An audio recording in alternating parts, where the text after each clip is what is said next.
So the first Browns player that I would say of significant consequence has decided to opt out, and his name is Andrew Billings. Now, a lot of you know Andrew Billings was a free agent signing. They got him from Cincinnati. Big guy, can play inside, can fill in for some of the depth that the Browns needed at the interior defensive line position. Well, now he has opted out of this season, so he will not play. And for those of you not familiar with the opt-out rules, once somebody declares that they have opted out, it is usually a permanent decision unless there are some significant health reasons or health exceptions for the NFL to take you out of it. But if you're voluntary, you're out. You're gone. You're gone for the whole season. It's almost like being indefinitely suspended or something like that. Obviously, they didn't do anything bad. They just opted out. So Andrew Billings has opted out. And that does have some significant consequences for the Cleveland Browns defense. So let's talk about what the opt-out means, who can opt out next, and everything involved with that right after this. Now, with all the craziness happening at the beginning of August as we ramp up to practice starting in less than 2 weeks, please don't forget to make sure that you're subscribed and click that notification bell so you can be notified, especially if you're new here. You're going to want to stay locked in because there's going to be tons of content coming. The Browns are live streaming practices. There's going to be a ton of content. That's all I'm saying. So make sure you're locked in and hit that subscribe button. Now, one thing I want to make clear before we even start this discussion about players opting out and who will and who won't is that if any player decides to opt out, I respect that decision wholeheartedly. Look, football is very important. I care about football, obviously, a ton, but sometimes some things are more important than football, and that usually is your physical health and your family's physical health. And, you know, those are the things that are important at these kind of times. So if any player decides to opt out, I have no beef with it. I respect that decision. I think fans should be able to respect that choice. But let's also, while we're respecting that decision, talk about some of the consequences that a player like Andrew Billings opting out is going to have on the Browns, or if there is a possibility of more significant, more consequential players opting out. And we're going to start with that one. Now, the NFL deadline for opt-outs is Thursday afternoon. I'm going to assume it's going to be Thursday at about 4 p.m. because that's usually whenever their mid-afternoon deadline time is. So Thursday at 4, you're going to know everybody who's going to opt out. Now, will there be more opt-outs? Absolutely. There are going to be more opt-outs. You're going to see bigger names than you have seen before. I think right now the biggest name that's opted out is C.J. Mosley. But yes, you are going to see some significant opt-outs, I would guess, on that Thursday at 4 kind of deadline. Players who are kind of waiting it out, trying to see what the situation is, and trying to see if they're comfortable with it. They're probably going to opt out at that Thursday 4 p.m. deadline. Will some of those opt-outs be on the Browns? Yes, there will be some opt-outs on the Browns. I think it's kind of inevitable at this point that you're probably going to have 3 or 4 more players opt out. Who those players are, I don't really have any read on that. I don't know any of these players personally. But what I can tell you from looking through the players who have already opted out is that there is a significant pattern of those players who are deciding to opt out. And those players tend to be offensive linemen, defensive linemen, tight ends, fullbacks, and linebackers. Now, if you know football, you know what they all have in common. Those are all positions where you are required to bang in the paint. And what I mean by that is that there's no avoiding contact at any of these positions, especially offensive and defensive line, fullback, tight end, and linebackers. So that makes sense given what we know about how the virus spreads and given what we know about how the virus affects people. It makes sense that it's these groups of players that are choosing to opt out because these are players who have to carry extra mass. Now, let me make one thing clear. Just because you're technically overweight or obese does not mean you're in bad shape or look bad physically. Those two things aren't married in that way. You can be obese but look like you're in incredible shape and be in incredible shape. But also in the same way, just because you look like you're in incredible shape does not necessarily mean that your obesity is healthy, your weight is healthy. I have kind of an awareness of this personally because I have lived my entire life with a heart condition and my weight fluctuates a lot throughout my life. these kind of things and these worries aren't really new to me. I understand these concepts, but I get how some people say, yeah, he's 300 pounds, but he looks like he's in phenomenal shape. So I don't think he falls in the category of obeseness. That's not necessarily how that thing works. Even if you're 300 pounds and you look like you're in incredible shape and you're super lean, that can have an adverse effect on your heart, your ability to pump blood through, your ability to breathe. There are significant downsides to being that heavy on your frame. So it all makes sense that those are the groups of players that are looking to opt out. Running backs not opting out makes sense to me because time is such a precious thing for a running back. Like 1 year can make the difference in getting paid or not being in the league anymore. And I don't think running backs are in a position to really sacrifice a year of not getting that payday if they are somebody good enough to get that payday. So running backs not opting out, that makes sense. Wide receivers not opting out in mass makes sense. Now, this could change on Thursdays because wide receivers probably would wait till that last day to see how they feel about things. But I would assume not a ton of wide receivers are going to opt out. That's the one position where you're not really in constant physical contact. Like, sure, you're going to be jammed up with the cornerback. You're going to get tackled here and there, but you're not putting your hands in each other's faces and having that kind of close physical contact where, like, you can exchange spit and all that like it does in the trenches. That's just a very different thing for wide receivers, so they don't have to deal with that. Quarterbacks not opting out makes sense on multiple levels. One, the money they would get from opting out is negligible to what even a mediocre quarterback would make, and also they're the most protected out of everybody, and they're probably going to have the safest rules in place. So that's the pattern that we have seen as far as opt-outs go. You're going to lose some offensive linemen, defensive linemen, tight ends, fullbacks, and linebackers. Those are the guys more likely to either be high risk or be in a position where they should opt out. So for those reasons, I think it would be wise to just expect that more players along the trenches are going to opt out. I don't think it's going to be anything as significant as like a Myles Garrett or even an Olivier Vernon opting out. But, you might lose even more depth on your defensive line. Maybe somebody like Adrian Claiborne opts out. Maybe you lose a tight end. These are the things that I would be worried about if I were the Browns, is losing those players along the trenches. Now, all that being said, let's talk about what positions are safe for the Browns. As I mentioned, there seems to be some positions where opt-outs aren't very common.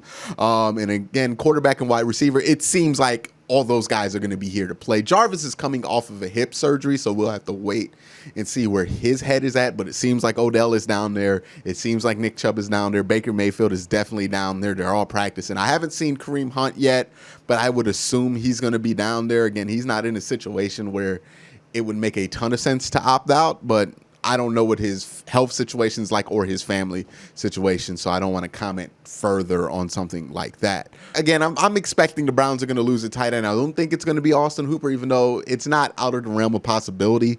It can be Austin Hooper, but on offense, I think they're going to be fine. The offensive linemen, they're all down there already. So offensively, I think the team's going to be fine after Thursday. I think they're going to be relatively intact. And I don't think there's going to be much cause to worry now. I could be way off the mark on this. I have no idea. I'm kind of just speculating at this point. But from what we know, the information that we have, it doesn't seem like the offense is going to suffer that much. Defensively, well, that's going to be a different story. So Andrew Billings opting out for this Browns defense is a significant deal. And I don't want to make too huge of a deal about it, but I don't think it's a small thing. I don't think it's something you can just wave off and brush off. I think this is significant. The Browns' defensive line was already lacking depth, already lacking size, already lacking run stuffers on that defensive line. They brought in Andrew Billings, and he was the only guy brought in to kind of be that for the Browns. They signed him on like a 1 or 2 year deal. They brought him in from Cincinnati, and they wanted him to be in that rotation with Larry Ogunjobi in order to kind of stop the bleeding at the run in the middle, because that's where Larry Ogunjobi had a lot of problems last season. And now he's gone. So what's next? And that's going to be an interesting question for Andrew Berry to have to answer. I have mentioned plenty of times on this channel, I believe since the season ended last year, that the interior defensive line is a problem on this team. It's lacking, and that was when they had Andrew Billings and nobody had opted out before we even knew of this whole situation. Now that we know that like defensive linemen and offensive linemen, those are going to be the two groups that are probably going to opt out the most, it's definitely concerning. It has to be concerning. Larry Ogunjobi is a good player. He's a good rotational player. He's not an every down lineman. He has not proven that he can be an every down lineman in the last 2 years. Sheldon Richardson has been fine, but he doesn't look like that difference maker that he used to be, that guy who could stop the run. So now you're in a situation where you don't have Andrew Billings anymore, the guy that you signed to kind of plug some of those holes. You drafted Jordan Elliott, who was a project, and quite honestly, he's more in that mode of what a young Sheldon Richardson was, which is somebody who could really get after the quarterback and be decent against the run eventually once he gains some size. But he's not at that point yet. This is a guy who struggled to stop the run at Mizzou. He's not going to step up in the NFL and automatically just be better at that. I wouldn't assume that of him. And also, this is a guy who's a project down the line. I think he's going to probably not play that much this season, but now it looks like he's going to be forced in because there is no Andrew Billings. And again, there could be more injuries or more opt-outs. We don't know, but the defensive line seems especially vulnerable. So when you look at that and you realize Jordan Elliott's probably not somebody that they're expecting to get a ton out of. Sure, you got Ogunjobi, who's okay. You got Sheldon Richardson, who used to be really good, but now he's kind of okay. And you look past that on the depth chart and you see names like Jeffrey Watley and Daniel Aquale. It's just not encouraging about this team's ability to stop the run. And honestly, this is worse than last year. I thought at the end of this season that they needed 2 or 3 guys. They got one of them in Andrew Billings. I thought they needed probably another guy in Mike Daniels and maybe even bring in Snacks Harrison or some other veteran to fill in there. So now you're down all 3 of those guys, and I'm really concerned about this team's ability to stop the inside run. Add that on top of your inexperience at linebacker, and let's hope nobody opts out of that linebacking room because it's already thin to begin with. And there's cause to be concerned about the inside of the front 7 of this defense. And it was already a cause to concern before any of these opt-outs happened. Now it's even more of a concern, and it's something that I'm worrying about the ability to fix it, because now with all of these defensive linemen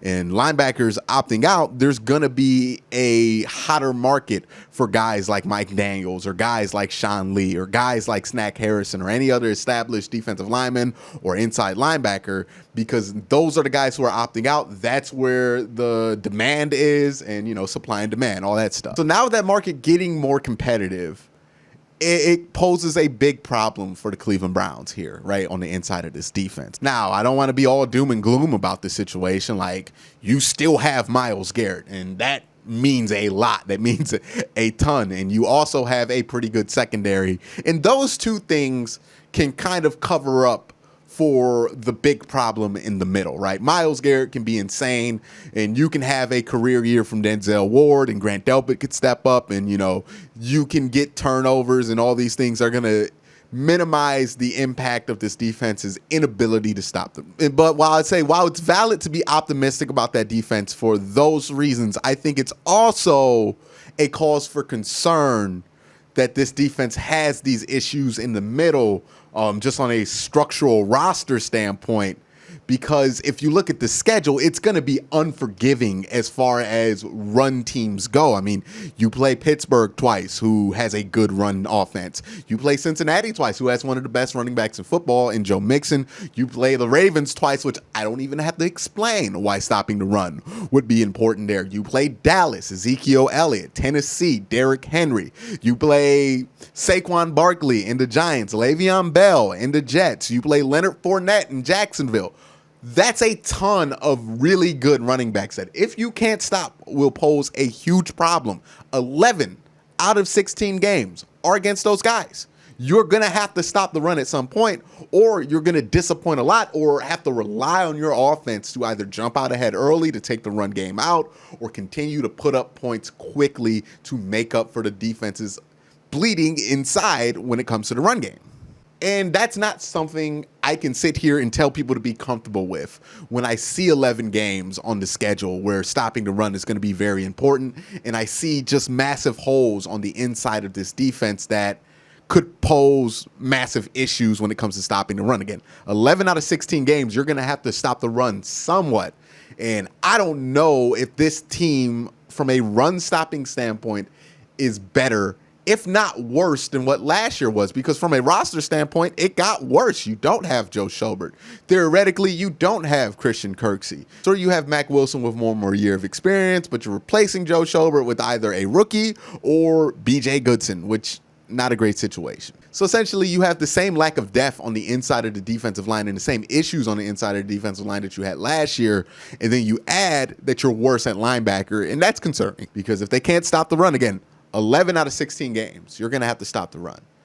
I don't know how they're going to fare in those games. It's a reason to be concerned. Now, these things can be mitigated. There are solutions out there. There are veterans available. You can make some trades.